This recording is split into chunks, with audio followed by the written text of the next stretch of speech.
The Bengals got Joe Burrow in offensive line. They've retained their weapons. Joe Mixon is still in town. Zach Taylor may take another step as a play caller. What will look different for Joey B in this offense? Plus, how's Jackson Carman looking early in the offseason program?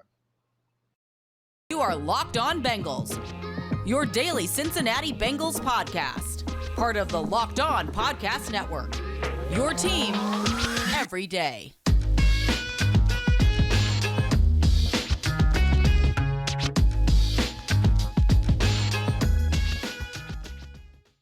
What up, Bengals fans, and welcome to another episode of the Locked On Bengals podcast. I'm your host, Jake Liscow. He's your host, James Rapien. We're part of the Locked On Podcast Network, your team every day, free and available everywhere you get your podcasts and on YouTube.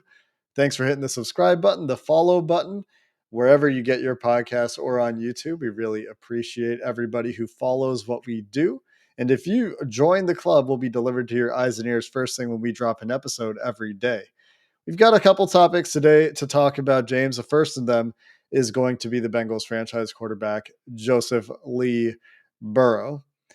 We have a question asking about what step he might take and how the offense might change from our mailbag last week that we're going to make into a topic today. There's also a question from that mailbag that I thought was something we should probably address, which is the timing of the Joe Burrow extension. We'll hit on that one as well. We'll chat about that.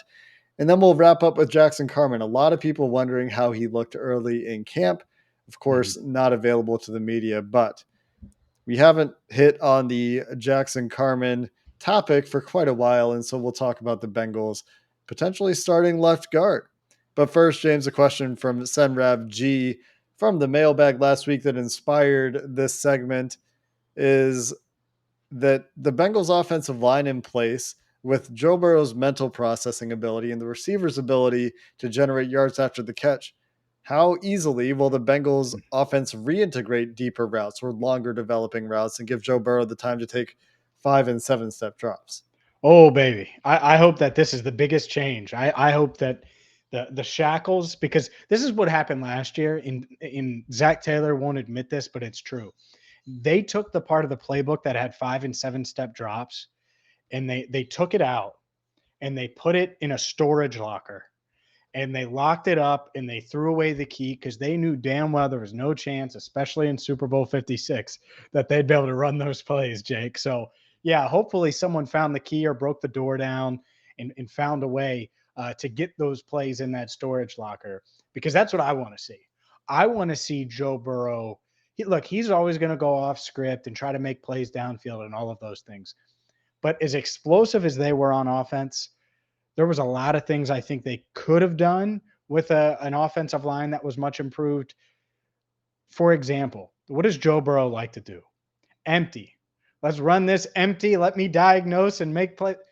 It's hard to do that in the NFL, but it's much, much harder to do that with the offensive line that they had in the playoffs. And so I would not be shocked if we saw some empty, some wrinkles, some different things that Joe Burrow likes that he ran in college that they tried to do specifically when he was a rookie. At the same time, they couldn't do because of the offensive line issues. Here's the thing, though. It's going to be a delicate balance because I think now for the first time, and we've talked some about this, but Joe Mixon actually has an offensive line that should get some push. La'el Collins should be good in the run game, right? Really good. A high-end upgrade. Alex Kappa, same thing. So that part of it's exciting as well. Yeah, and I would like to see and expect to see a step from Jonah Williams, too. We talked about some breakout players in our mailbag to finish up last week. Jonah Williams was not one of the topics as he wasn't a second-year player, but I'm really excited to see Jonah Williams with some continuity around him and potentially with some better players around him, see if he can take a step. But the question is about Joe Burrow, and TB at SemRavG made some good points about the longer developing routes and 5 and 7 step drops. And James, you made some good points as well about the Bengals going to do a little bit more empty. And I wonder about the play action stuff because, like I mentioned last week in the mailbag, every time the Bengals seemed to put Joe Burrow on a bootleg, it seemed like he was getting hit as soon as he came out of the play action. And with a more competent offensive line, hopefully, I guess it forces defenders to respect the run a little bit more, doesn't let them take free runs at the quarterback in those situations, lets you do more true drop back passing stuff because Joe Burrow as a true drop back passer is still really good. He just he just had to extend plays far too quickly last year. And it's something that I've joked about, James, like ad nauseum from the middle of the year on, is the ability to hit those backside digs and come back to the play after the primary read has been executed. And the ability to do that behind an offensive line that could give him time to do that is something that you saw Matt Stafford do in the Super Bowl often.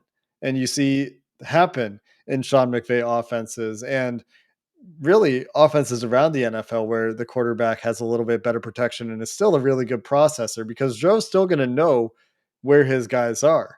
And there were glimpses of this when the line did hold up for him to get to the backside or the tertiary or fourth read on a play Yep. and for things to go really well. So you combine those things with Jamar Chase after the catch, who everybody knows is great after the catch, T. Higgins, who is underrated after the catch, and a different but quality tight end receiving weapon in Hayden Hurst to go with Tyler Boyd, Mr. Reliable in the slot. And the reason I don't highlight those two guys' yards after catch ability is because Tyler Boyd's greatest strength is not his yards after catch ability, although he does have some of it. And I don't really know yet about Hayden Hurst, what that's going to look like. But with the running backs as well in the receiving game, just forcing teams to respect a more balanced offense, forcing teams to have to account for your offensive line a little bit instead of Yeah. just recklessly attacking you and saying, you deal with us. The Bengals should be able to dictate a little bit more than they were in 2020, 2021. And I think they tried. Hmm. And it'll go a little bit better this year. And a lot of that should be the fact that like TV points out, they have a real offensive line at this point. Yep. It should completely change things for him. And that's the exciting thing. Like if there was excuse me, if there was one thing and I'm like, oh, I can't wait to see the two Joes behind this line and in what it could do for this offense, what it could do for the excitement around the team. Because points are fun. People like points. The most casual football fan ever that doesn't really care much about the Bengals, but their friends like the Bengals are they'll watch if they're going to light up the scoreboard, right? So that's the part of it that we got glimpses of last year, the explosiveness. I think they could just be such a fun team too. I get it, winning is fun and all of those things, and I'm not obviously it goes without saying, but this Bengals team, if they're just doing all these different things and explosive plays, and Joe Mixon's running for 5.5 a pop, I mean that's fun, and I think that there's a world where that happens, where it looks a lot like that offense that we saw from the LSU Tigers in 2019. Not necessarily play calling wise, but explosion wise, big play wise. The way Clyde Edwards-Helaire and Justin Jefferson and Thad Moss, everyone talks about him. Can Hayden Hurst be the NFL version of that, where he's a weapon in the red zone and the fourth guy? Well, I think so. So to me, they this could be the best Bengals offense we've seen maybe in my lifetime, which is pretty damn good. Yeah, I mean, you think about the history, it's the years that end in 5, 2015, 2005, maybe 2008 in the mix for some of the better offenses that exist in my memory because I don't remember. You mean 07? 08 was bad. That was the year Carson got hurt the second time. 08. I'm just saving you from the trolls that would try to correct me. Is it what did it, was it the 2007 they went to the playoffs in 2008? I'm Uh, thinking they went to the playoffs in 09. They swept the division. maybe that's the year That I'm thinking of. Yeah, that was the Cedric Benson kind of breakout year where he would just went wild. I clearly don't remember what year I'm thinking of, but 2005, 2015, those are easy to remember. Right about And those. this Yeah. year doesn't end in 5, but could be a very good year for the offense. And getting to red zone, James, is a really good point. I'm excited to hear from hopefully Brian Callahan at some point, but see what they do in the red zone differently because they started out really well there and it didn't finish quite as strong in the red zone as they started. They had Mhm. issues there the year prior too. But Joe Burrow extension talks have been a topic this offseason as we're talking about Jesse Bates and the ability to keep all of these players. And Let's talk a little bit about Joe Burrow's extension that should be coming soon, coming up next. But first, a word from BetOnline, the number one source for all of your betting needs. I've used BetOnline. You should too. And it could be something as simple as wagering on the Western Conference Finals or the Eastern Conference Finals in the NBA. This is an NFL podcast, and you might not be an NBA fan. That's fine. Guess what? You can wager on the 2022 NFL season right now at BetOnline. Like baseball, well, they got you covered. Like UFC, they got you covered. Golf, doesn't matter what you're talking about. The BetOnline has you covered. And if you do want to wager on the Bengals to win the AFC North, you can do that as well. So don't delay. Go to BetOnline right now. Sign up for free and check out all the odds, all the props, player props. You don't have to wager on the game necessarily. You can take the over on Luka Doncic's points if you want to make the Western Conference Finals a little more interesting. So check them out right now at BetOnline. It's a one-stop shop for all of your betting needs. BetOnline, where the game starts. James, Joe Burrow recently appeared on a podcast. It wasn't this podcast for some reason, and kind of spilled the beans on the idea that the Bengals let him enjoy his draft night, hearing his name called, to be the time that he learned he was a first overall pick. He said that they told him months in advance of the draft. His words. Not a very well kept secret, but we have a question that came into the mailbag last week that kind of goes hand in hand. He said the question's from who day one. Lots of whys. Why would the Bengals be looking to extend Joe Burrow after next season? He still has his fourth year after next season and the fifth year option. What good does it do to sink that massive extension money into his fourth year instead of waiting one more season? The Bengals told Joe Burrow they were going to be drafting him months ahead of the draft.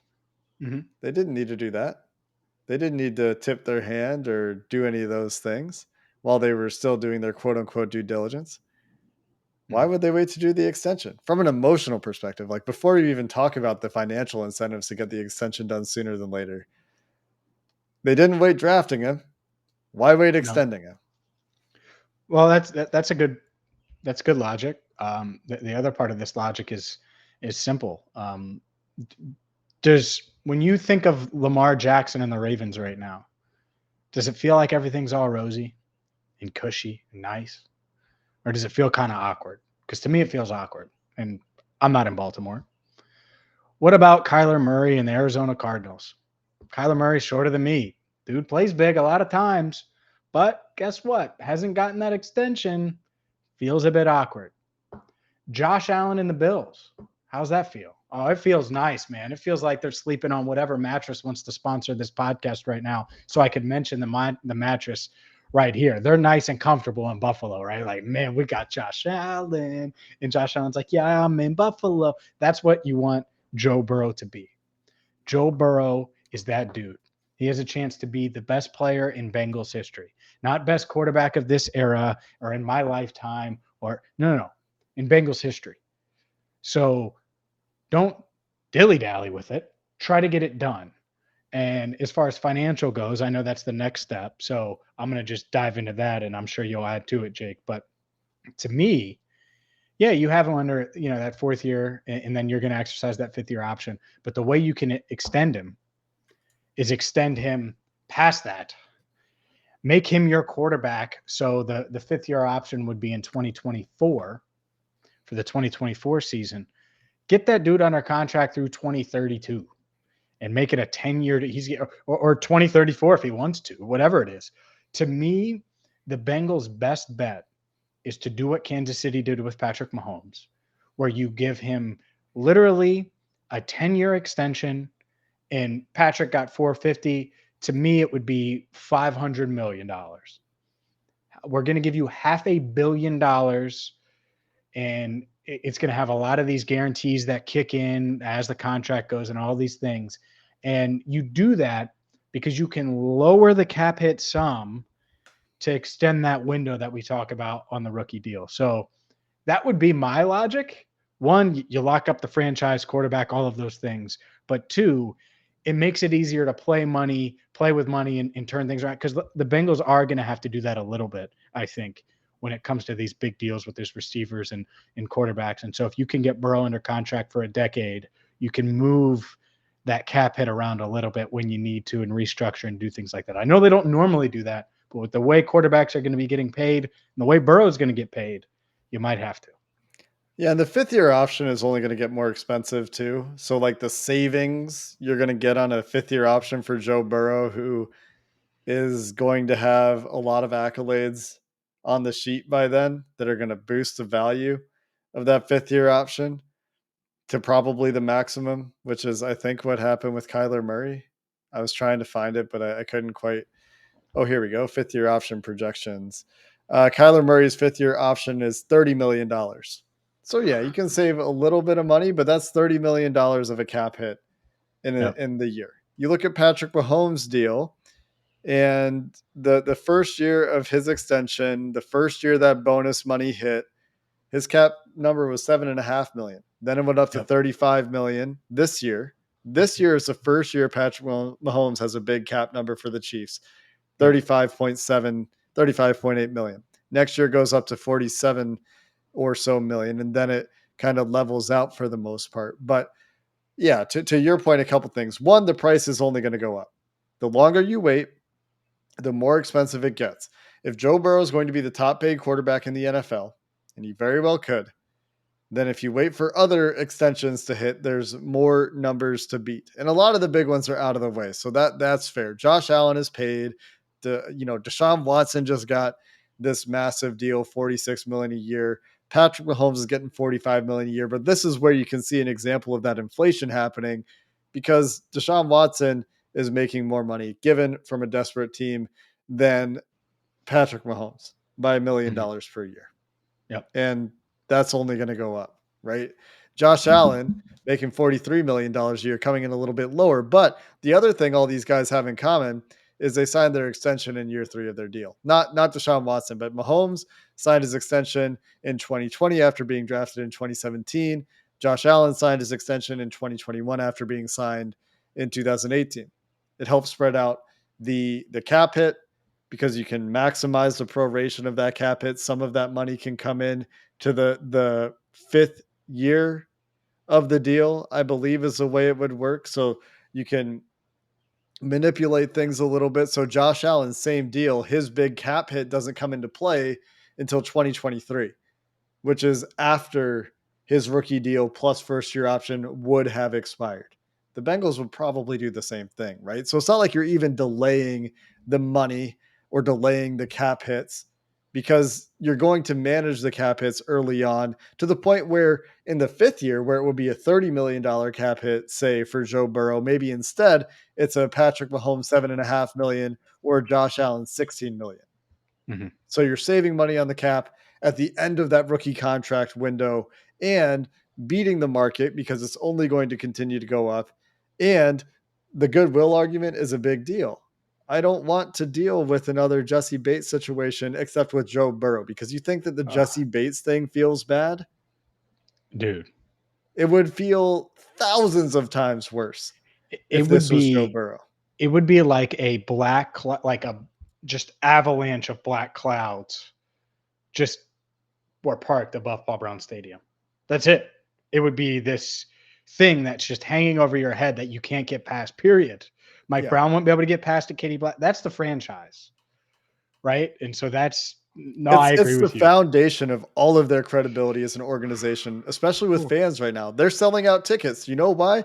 Because Joe Burrow took them to a Super Bowl. You don't treat the guy well after what he's done for your organization, after how he's endeared himself to fans, it will go over poorly. And I think they will treat him well. There's no reason to think they won't. No doubt. History says that they will. Carson Palmer, once upon a time, was the highest paid quarterback in the NFL. The Bengals are going to do that. Like, I don't really doubt it, but you don't want to go down that road. And I think they know that. I do. And that's why you don't wait.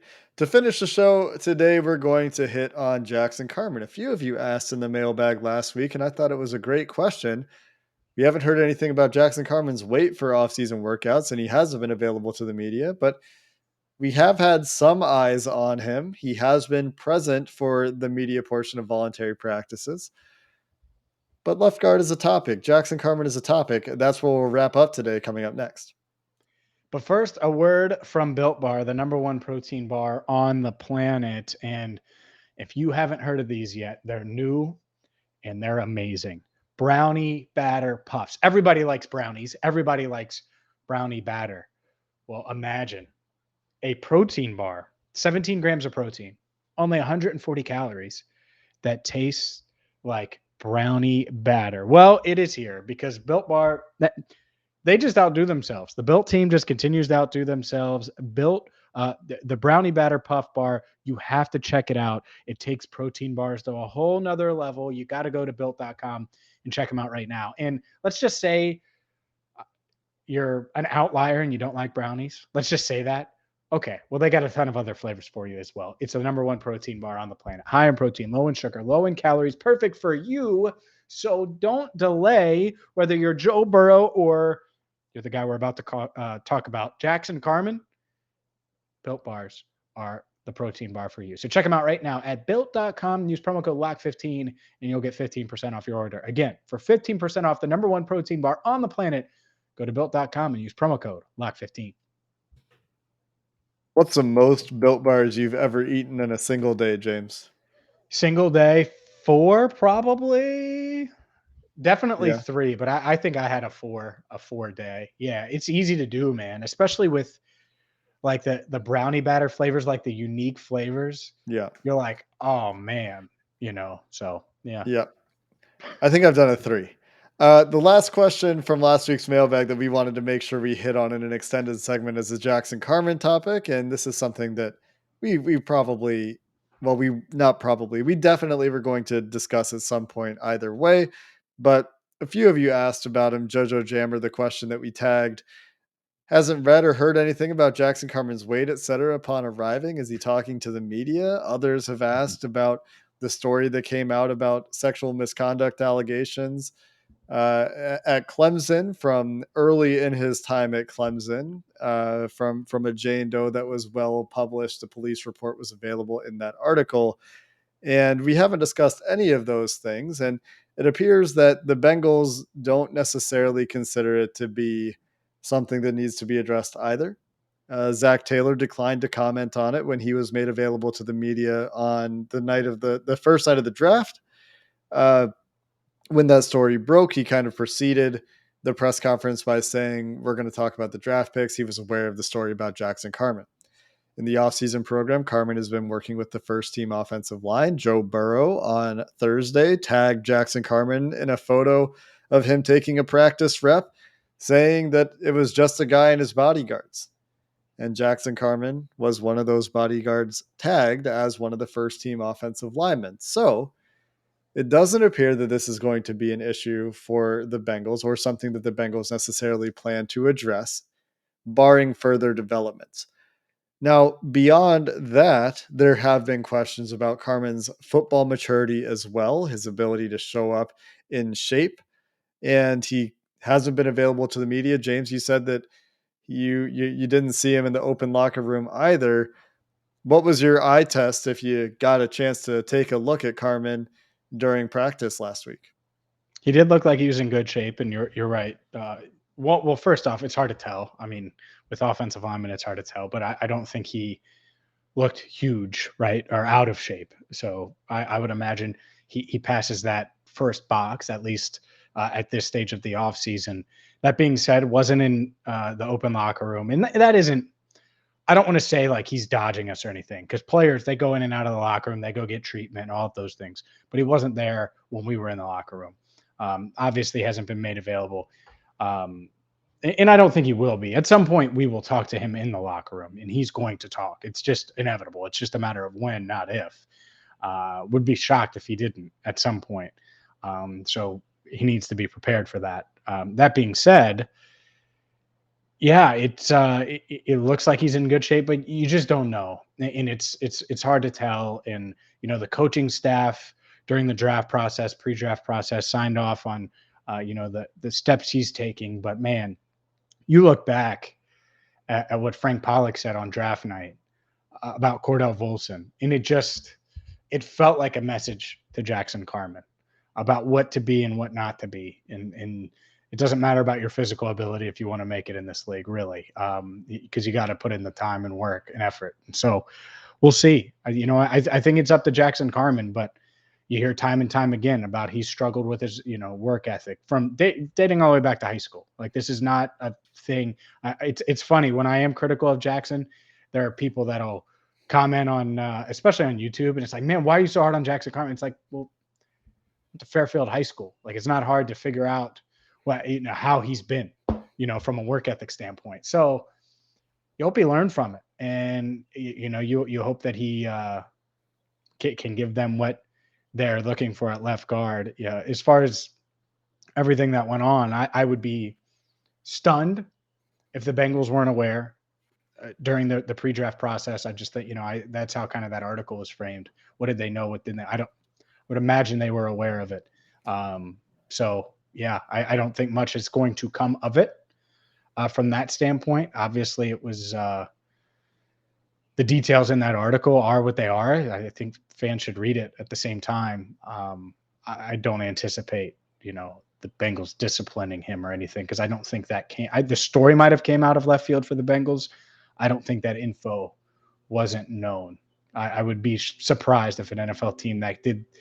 You think about all the work they do on these guys, right? That they weren't aware after seriously considering drafting and ultimately drafting Jackson Carman. It is interesting, though, that I think the article was written by Kalen Caller at The Defector. Yep. And I do think it's interesting because the article mentioned that there only like 4 teams asked for the police report, or were able to get their hands on the police report or something like that. Yep. And the article discussed talking to scouts who were at Carman's pro day. And I don't think this was Clemson's pro day. I think it might have been a private pro day that Carman held. That's not clear to me from the article, but apparently one of Carman's representatives announced, because he didn't work out at Clemson's pro day, but one of Carman's representatives announced that there was this case happening and that they were confident it would be resolved or something like that, and it wasn't going to be an issue. Nobody from the Clemson coaching staff seemed to mention this to NFL teams from the research that was done. And it took some serious investigative work. But you're right. NFL teams generally do a pretty good job of this. I wonder, I think there's this, speculating here, I guess, but there's probably a chance they didn't know. Smaller department, didn't necessarily have big plans to draft Carman until draft night. As the story goes, we don't know all the details here, obviously, but it doesn't seem like the Bengals are going to comment.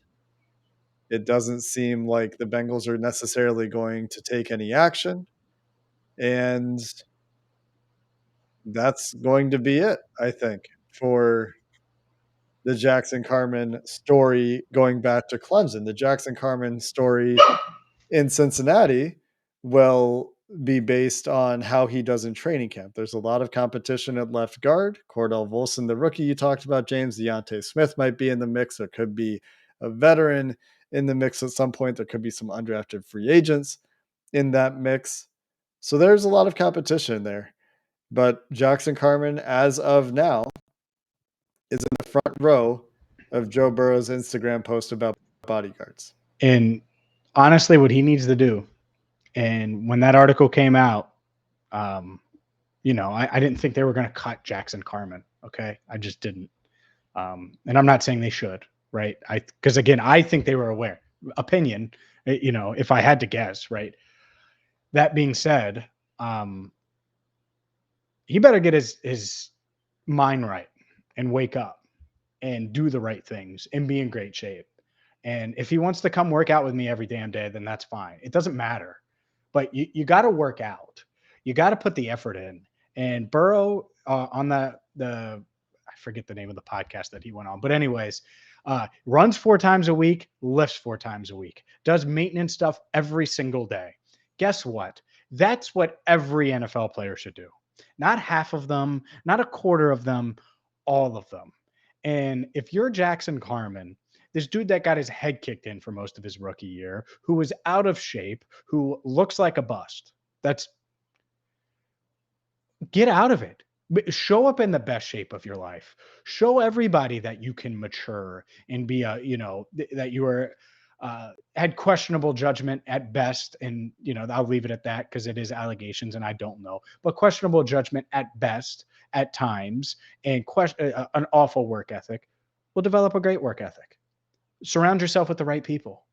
In part of that, I get it, right? You go home and I don't know who he's with or who's around, but if you're not around the right people, get around the right people. Hang out with Joe Burrow every day and play Fortnite at Burrow's house. All right. Do whatever. Because this dude could make a ton of money and have a great life. Or he could end up being a backup, in out of the league in 2 more years. And so that's the part of it, is I think he's going to have to show it. And to his credit, it did look like he was in pretty decent shape. Again, hard to tell. I wasn't up on him and close to him. But last year in camp, I was really far away and he didn't look like he was in shape at all. I was much closer this year and it didn't look like he was that out of shape, which to me, in turn, I think he's probably in decent shape at the moment. I hope so, for his sake and for the Bengals' sake. And we'll see what happens at left guard. Yep. Should be an interesting competition. That's going to do it for this episode of the Locked On Bengals podcast. We're still 5 days a week at this part of the offseason, so we'll be back tomorrow with another episode. Until then, Bengals fans, thanks for listening. Hoo day, and have a good one.